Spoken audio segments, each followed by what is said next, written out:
नमस्कार दोस्तों, मैं DRX अभिलाषा IMS BHU से और आज हम बात करेंगे एक ऐसी बीमारी के बारे में जो हर साल लाखों लोगों को अपना शिकार बनाती है। जी हाँ फ्रेंड्स, हम बात कर रहे हैं मलेरिया के बारे में। तो मलेरिया क्या ये सिर्फ मच्छर के काटने से होता है? घबराइए नहीं, आज हम इस वीडियो में जानेंगे कि मलेरिया के कारण कौन से हैं, लक्षण कौन कौन से हैं, इलाज और कुछ मजेदार घरेलू उपाय। तो वीडियो को लास्ट तक जरूर देखिएगा, बहुत ही काम की बातें हैं। सबसे पहले तो हम जानते हैं कि मलेरिया होता क्या है। मलेरिया एक जानलेवा बीमारी है जो कि मच्छर के काटने से फैलती है और इसका मुख्य कारण है प्लाज्मोडियम नाम का परजीवी, जो हमें संक्रमित मादा एनोफिलीज मच्छर के जरिए मिलता है। ये परजीवी खून में पहुंचकर शरीर को कमजोर बना देता है। मलेरिया होता कब है? तो मलेरिया ज्यादातर मानसून और बरसात के बाद फैलता है, क्योंकि पानी जमा होने से मच्छरों की तादाद वहां पे बढ़ जाती है। गंदगी, खुले पानी के गड्ढे और गीला मौसम, समझ लीजिए मच्छरों की पार्टी का टाइम होता है, तो उस टाइम मलेरिया होने के चांसेस बहुत ही ज्यादा बढ़ जाते हैं।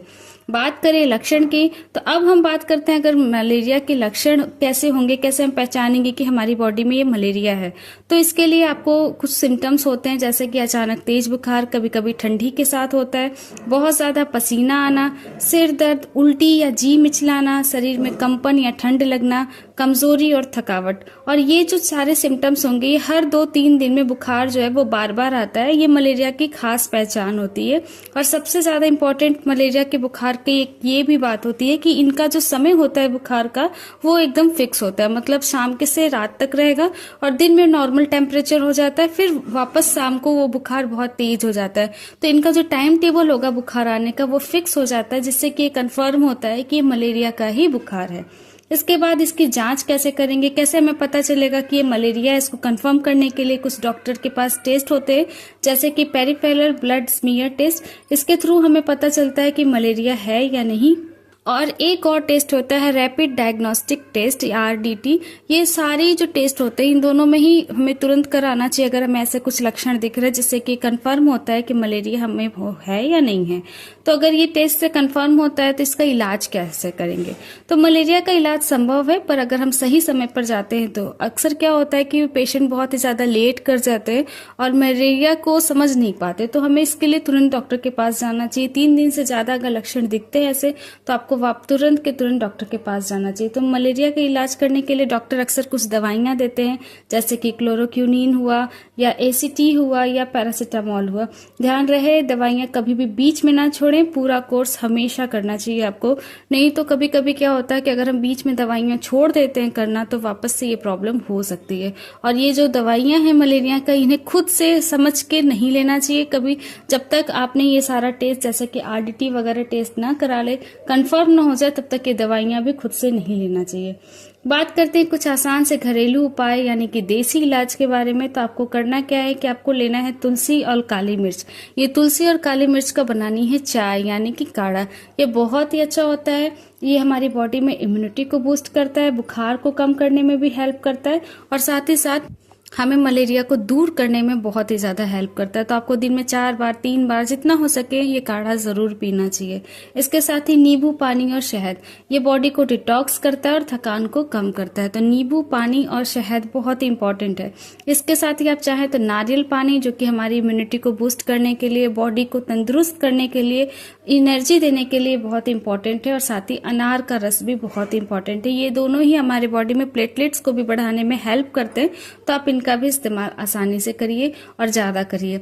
इसके साथ ही लहसुन का सेवन बहुत करिए। अपने खाने में लहसुन की चटनी हुआ या किसी भी तरीके से आप लहसुन का इस्तेमाल करें। आप चाहें तो कच्चा लहसुन सुबह सुबह छील कर उसको पानी के साथ पी सकते हैं, बासी मुंह। ये भी बहुत ही अच्छा होता है, क्योंकि इसमें एंटीबैक्टीरियल प्रॉपर्टीज होती है लहसुन में, जो कि मलेरिया के बैक्टीरिया से लड़ने में काफी ज्यादा सक्षम होते हैं। तो अगर आप सुबह सुबह खाली पेट लहसुन को छील कर हल्के गुनगुने पानी के साथ लेते हैं तो बहुत ही ज्यादा फायदा करता है।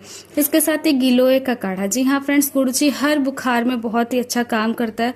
तो आप चाहें तो जो तुलसी और काली मिर्च के काढ़ा बना रहे हैं, आप उसी में गिलोय को उबाल सकते हैं, उसका काढ़ा भी आ जाएगा।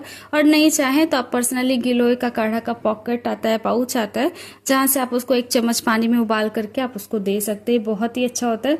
और इसके साथ ही आपको ध्यान देना है कि आपको पानी बहुत ज्यादा पीना है और खाना हल्का खाना है। तो पानी ऐसा पीना है जो बॉइल्ड हो, छान के उसको, वैसा पानी या फिर RO का पानी हो।